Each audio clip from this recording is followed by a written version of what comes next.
आज की क्लास में हम देख रहे हैं फार्मूला बेस्ड क्वेश्चन का टाइप 2। जैसा कि हमें क्वेश्चन दिखाई दे रहा है, टाइप 2 का पहला क्वेश्चन एसएससी सीजीएल 2012 के एग्ज़ाम में आया हुआ है। क्वेश्चन दिया है, यदि a प्लस बी बराबर 6, a माइनस बी बराबर 2 हो तो दो कोष्टक में ए स्क्वायर प्लस बी स्क्वायर का मान क्या होगा। तो इसका सॉल्व करने का तरीका होगा हमारा, यहाँ दिया है a प्लस बी बराबर 6, a माइनस बी बराबर 2। हमें ज्ञात करना है ए स्क्वायर प्लस बी स्क्वायर, कोष्टक के बाहर में दिया है 2। तो इसे तो फार्मूला से भी कर सकते हैं, ये वैसे बीजगणित का क्वेश्चन है, तो इसे हम फार्मूले से अभी नहीं कर रहे हैं। जब हम वो टॉपिक पढ़ेंगे तब उसमें फार्मूले से देखेंगे। फ़िलहाल हम यहाँ मन से ऑप्शन लेते हैं। हमें ऐसी दो संख्याएं लेनी हैं जिनका योग 6 और अंतर 2 हो। तो हमने एक उदाहरण के तौर पे मन से ले ली 4 और 2। तो हमने यहाँ पर देखा 4 और 2 दोनों का अंतर है 2। अब इसे योग करके देखा, 4 प्लस 2 दोनों का योग है 6, यानी दोनों कंडीशन जम रही है। तो हम यहाँ पर 2a का मान 4 का वर्ग प्लस b का मान 2 का वर्ग, यहाँ हो जाएगा 4 चौक 16, 2 का वर्ग 4। इस तरह कोष्टक खुलेगा, 16 और 4 20। हमारा आंसर होगा 20 दूनी 40, यानी ऑप्शन नंबर बी। अगला क्वेश्चन देखते हैं।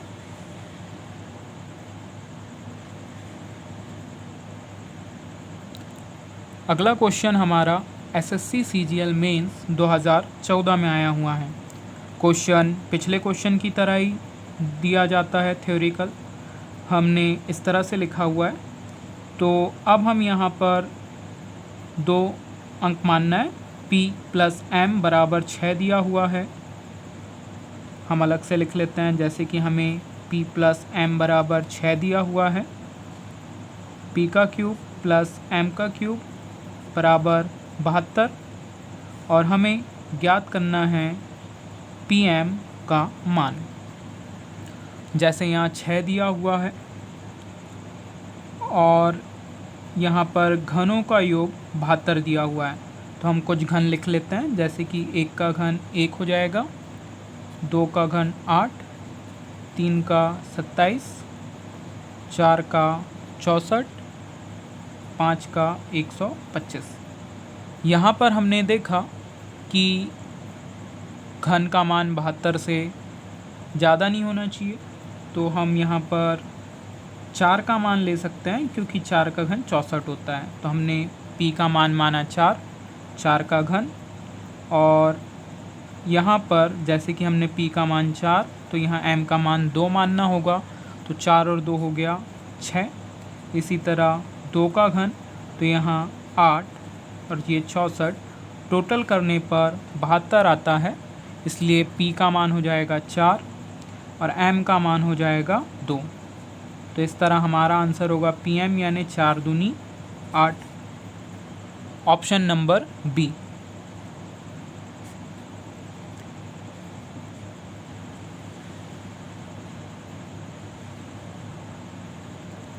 अगला क्वेश्चन एसएससी 12th बेस 2010 के एग्ज़ाम में आया हुआ है। x माइनस वाई बराबर 2, x square plus y square बराबर 20। ज्ञात करना है हमें x प्लस वाई का वर्ग। तो अब हम यहाँ पर जैसे कि वर्ग वाला है तो वर्ग लिख लेते हैं। यहाँ पर 1 का वर्ग 1, 2 का 4, 3 का 9, 4 का 16 और 5 का 25। तो हमने यहाँ पर देखा कि 20 से ज़्यादा नहीं होना चाहिए, क्योंकि इनका योग ही 20 है। तो हम इस तरह से 4 ले सकते हैं, क्योंकि 4 का 16 है, 20 से कम है। हमने x का मान 4 लिया तो y का मान लेना होगा 2, तभी यह जाएगा 4 माइनस 2 यानी 2। फिर यहाँ पर हम लेते हैं 4 का वर्ग 16 प्लस 2 का वर्ग 4, क्योंकि x और y हमने माना हुआ था 4 और 2 को। टोटल करने पर यहाँ पर 20 आता है, यानी हमारा x का मान हो जाएगा 4 और y का मान हो जाएगा 2। तो इस तरह 4 और 2 6 का वर्ग हमारा आंसर, 6 का वर्ग यानी हमारा आंसर हो जाएगा 36, ऑप्शन नंबर बी। अगला क्वेश्चन,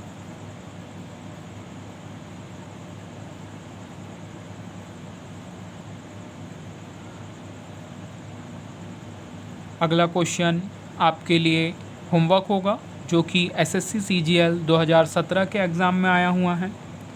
तो पिछले क्वेश्चनों की तरह ही हमें इसे सॉल्व करना होगा। अगला टाइप 3, अगला हमारा ये बेसिक क्वेश्चन है सिंप्लीफिकेशन का। पहला क्वेश्चन हमारा एसएससी सीजीएल मेंस 2015 में आया हुआ है। क्वेश्चन में दिया हुआ है यदि 79507 का घनमूल 43 है तो यहाँ पर प्लस करना है, हमें इसका मान बताना है। तो हम यहाँ देखते हैं घनमूल 79507, 79 के बाद पॉइंट लगा हुआ है। अगर हम पॉइंट हटाते हैं तो यहाँ हो जाएगा ये घनमूल 79507 के बटे पीछे से 3 अंक बाद दशमलव है तो नीचे जाएगा 1 के बाद 3 शून्य। इस तरह हमारा ऊपर वाला का दिया हुआ है घनमूल 43 और 1000 का घनमूल हो जाएगा 10। तो इसी तरह आगे भी दिया हुआ है। तो जब भी इस टाइप के क्वेश्चन आते हैं तो इसे हमारा सॉल्व करने का तरीका होगा, जैसे कि घनमूल दिया हुआ है यहाँ पर और स्टार्टिंग में दिया है 3 अंक बाद दशमलव। तो पहली कंडीशन में हो जाएगा हमारा 1 अंक बाद दशमलव 4.3 है ना, 1 अंक बाद दशमलव।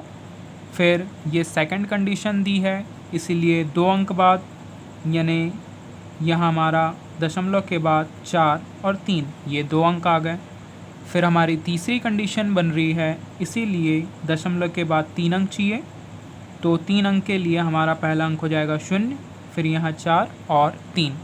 इस तरह टोटल करना है 3 4 3 7 4 3 7 4.773। तो हमारा आंसर होगा ऑप्शन नंबर ए।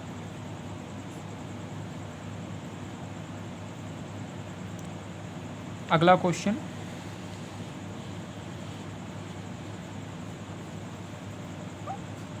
अगला क्वेश्चन एसएससी सीपीओ 2010 के एग्ज़ाम में आया हुआ है। तो पिछले क्वेश्चन की ही तरह हमारी यहाँ 3 कंडीशन दी है।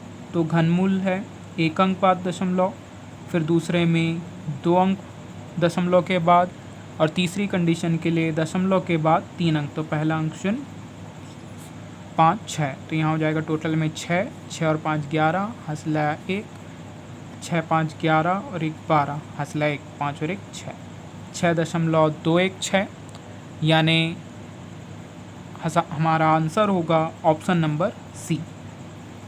अगला क्वेश्चन, अगला क्वेश्चन हमारा वर्गमूल वाला है। इसे भी घनमूल की तरह करते हैं। वर्गमूल में जैसे पहली कंडीशन में 3 अंक बाद दशमलव था, यहाँ घनमूल में जैसे 3 अंक बाद दशमलव था पहली कंडीशन में, तो वर्गमूल में 2 अंक बाद दशमलव होता है पहली कंडीशन में, जैसे हम यहाँ देख रहे हैं।